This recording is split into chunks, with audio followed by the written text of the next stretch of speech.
Hello students, welcome back to my channel. तो आज का हमारा टॉपिक रहेगा कंजक्शन। कंजक्शन जो है वो पार्ट ऑफ स्पीच का लास्ट टॉपिक है जिसे आज हम कवर करेंगे और हमारी पार्ट ऑफ स्पीच की सीरीज़ जो है वो ख़त्म हो जाएगी। तो चलिए जानते हैं कि कंजक्शंस क्या होते हैं। कंजक्शंस जो होते हैं वो वर्ड्स या फ्रेज होते हैं जो कनेक्ट करते हैं सेंटेंसेस को, फ्रेज को या क्लॉज को। आप इसे ऐसे भी बोल सकते हो कि कंजक्शन इज़ अ वर्ड और phrase which join together words or sentences or part of sentence. Okay, usually conjunctions help to say things in a simple and short way. Okay, तो कंजक्शन जो है वो कनेक्ट करने का काम करते हैं, ठीक है, और इन्हें हम कनेक्टर भी कहते हैं। तो कनेक्टर जो है, आप बोलेंगे मैम कनेक्ट करने का काम तो रिलेटिव प्रोनाउन और रिलेटिव एडवर्ब भी करते हैं, प्रीपोजिशन भी करते हैं। तो प्रीपोजिशन और कंजक्शन में फ़र्क क्या होता है, तो सुनिए। कंजक्शन में प्रीपोजिशन में ऑब्जेक्ट को लिंक किया जाता है, ऑब्जेक्ट को कनेक्ट किया जाता है सब्जेक्ट के साथ। और रिलेटिव प्रोनाउंस और रिलेटिव एडवर्ब्स जो हैं वो क्या काम करते हैं, वो क्वालिफाई और डिफाइन करते हैं वर्ड को। लेकिन कंजक्शन ऐसा काम नहीं करते हैं, वो कोई भी क्वालिफाई या डिफाइन नहीं करते हैं वर्ड को। ओके, वो सिर्फ कनेक्ट करने का काम करते हैं। तो चलिए इसकी एग्जाम्पल की तरफ चलते हैं। तो देखिए एग्जाम्पल है इसकी, he worked hard but he failed. He worked hard but he failed. तो यहाँ पे क्या है, ये एक सेंटेंस है, he worked hard and he failed, एक सेंटेंस है। लेकिन जो बट है इसने क्या किया है, इन दोनों सेंटेंसेस को कनेक्ट कर दिया है। ओके, उसके बाद चलते हैं सेकेंड एग्जाम्पल की तरफ। 3 and 2 makes 5। अब 3 एक वर्ड है और 2 एक वर्ड है, इन दोनों को कनेक्ट करने का काम किसने किया है, एंड ने। He is ill so he is admitted in the hospital. देखिए ही इज इल जो है वो एक अलग सेंटेंस है, ही is admitted in the hospital ये एक अलग सब्जेक्ट है, सेंटेंस है। तो सो जो है इनको कनेक्ट कर रहा है। तो ये रहे हमारे एग्जांपल्स कंजक्शन की। तो चलिए काइंड्स ऑफ कंजक्शन को देख लेते हैं कि काइंड ऑफ कंजक्शन है क्या। तो कंजक्शन की 3 काइंड्स हैं। फर्स्ट काइंड है कोऑर्डिनेटिंग, सेकंड है सबऑर्डिनेटिंग एंड थर्ड है कोरिलेटिव। तो कोऑर्डिनेटिंग में क्या क्या आता है, but and so while otherwise extra. Subordinating में आता है that after as if where because extra. तो कोरिलेटिव में आता है both and as well as either और नाइदर और। तो ये रहे हमारे कंजक्शन और इनकी काइंड्स। तो चलिए अब वन बाय वन इनकी काइंड्स को पढ़ते हैं। तो चलिए अभी कंजक्शन के काइंड्स को कवर करते हैं। तो फर्स्ट काइंड है कोऑर्डिनेटिंग कंजक्शन। तो चलिए इसके बारे में बात करते हैं कि ये इसका क्या काम है और ये करता क्या है। सुनिए, joining words that join one और मोर वर्ड्स, फ्रेजेस, क्लॉजेज और सेंटेंसेस ऑफ इक्वल और सिमिलर स्टेटस रैंक। सुनिए दोबारा से, देखिए जो कंजक्शन है उसकी डेफिनेशन में भी यही आता है, joining words that join one और मोर वर्ड्स, फ्रेजेस, क्लॉजेज और सेंटेंसेस। लेकिन उसके आगे ऑफ, इक्वल और सिमिलर स्टेटस रैंक नहीं आता है ना। मतलब क्या है कि कोऑर्डिनेटिंग कंजक्शन में क्या होता है कि ये ऐसे जॉइनिंग वर्ड्स हैं जो जॉइन करते हैं वन या उससे ज़्यादा वर्ड्स को, फ्रेजेस को, क्लॉजेस को, ये सेंटेंसेस को।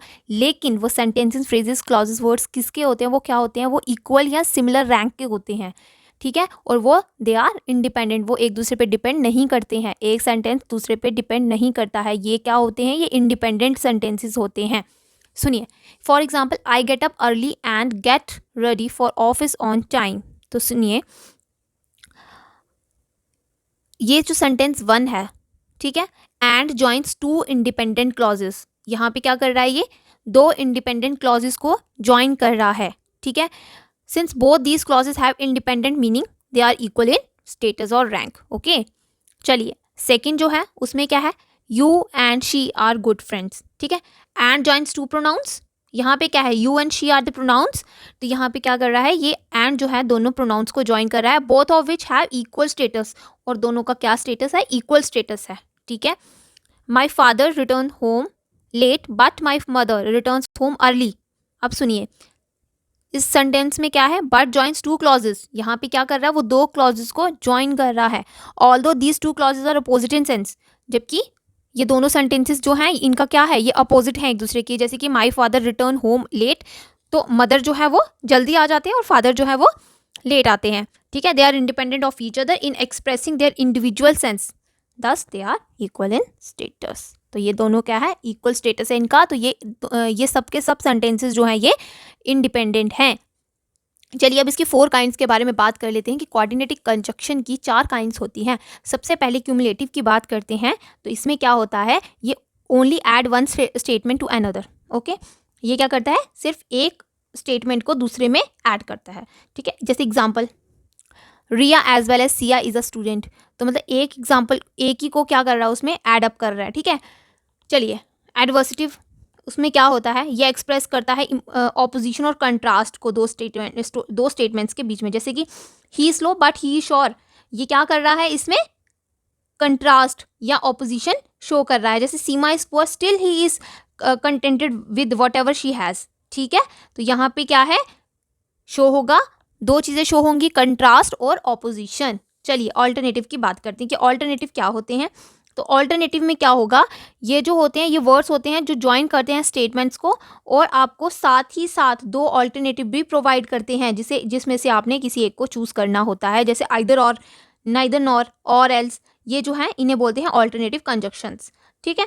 चलिए बात करते हैं इलेटिव की। तो ये क्या कहता है, these are the kinds of conjunction which join two statements of which one expresses the result or conclusion of the other। ये देखो, ये क्या करता है, ये आपको कंक्लूजन देता है। कैसे कंक्लूजन देता है कि एक स्टेटमेंट में अगर कुछ लिखा है तो उसका कंक्लूजन आपको वो दूसरी स्टेटमेंट में देगा, और उसमें क्या होगा, ये उन्हीं स्टेटमेंट्स को ज्वाइन करने के काम आता है। तो चलिए अब सबऑर्डिनेटिंग कंजक्शंस के बारे में बात करते हैं कि सबऑर्डिनेटिंग कंजक्शन क्या कहते हैं। तो चलिए अब सेकंड काइंड के बारे में बात करते हैं, सबऑर्डिनेटिंग कंजक्शंस के बारे में। तो सबऑर्डिनेटिंग कंजक्शंस क्या होते हैं, तो सुनिए, these are the words which join the dependent और subordinate clause with the independent और मेन क्लॉज। सुनिए, a subordinate conjunction joins a clause to another clause where one clause is independent on other clause for its full meaning. सुनिए, यहाँ पे subordinating conjunction का क्या मतलब होता है, ये ऐसे कंजक्शंस हैं जो ज्वाइन करते हैं दो क्लॉजेस को, ठीक है, जहाँ पे एक क्लॉज जो होता है वो सबऑर्डिनेट होता है, यानी वो डिपेंडेंट होता है दूसरे क्लॉज पे, जिसे हम प्रिंसिपल क्लॉज बोलते हैं for its full meaning, okay. जैसे I will wait until you come, something is better than nothing. तो देखिए, नथिंग जो है वो डिपेंड करता है इसके ऊपर, तो ये हमारा रहा मेन क्लॉज, जिसे प्रिंसिपल क्लॉज बोल सकते हैं। तो ये रहा हमारा मेन क्लॉज और प्रिंसिपल क्लॉज, ओके। और नथिंग जो है वो हमारा कौन सा क्लॉज रहेगा, सबऑर्डिनेट क्लॉज। तो यहां से आपको ये समझ आया, I will wait until you come, ठीक है। यू कम जो है वो डिपेंड करता है आई विल वेट के ऊपर, ठीक है। तो उसके बाद देखिए, चलते हैं इसकी क्लासिफिकेशंस ऑफ सबऑर्डिनेटिंग कंजक्शन। तो सुनिए, subordinating conjunction may be classified according to their meaning. तो चलिए इसके बारे में जान लेते हैं कि इनके टाइप्स क्या हैं सबऑर्डिनेटिंग कंजक्शंस के। तो सबसे पहले टाइप्स में आता है ऑफ टाइम। तो ये इसमें कौन कौन से कंजक्शंस आएंगे, as long as, when, while, till, after, as soon as, since extra.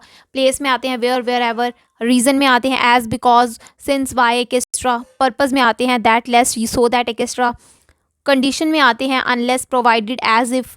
Concession में आते हैं दो, ऑल दो। कंपेरिजन में आते हैं देन, एज, वेल एज भी बोल सकते हो जैसे।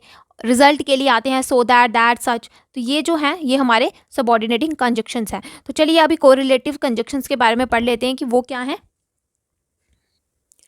चलिए कोरिलेटिव कंजक्शन को पढ़ लेते हैं, ये लास्ट कंजक्शन है हमारे पास। तो conjunctions that are used in pairs are called correlative conjunctions. तो जैसे कि एग्जांपल्स में लिख लीजिए, either Riya or Siya will go to Jammu.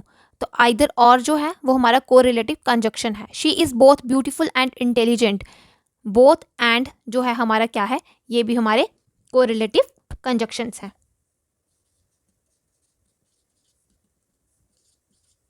और बोथ एंड, चलिए, neither Riya nor Siya will go to Jammu.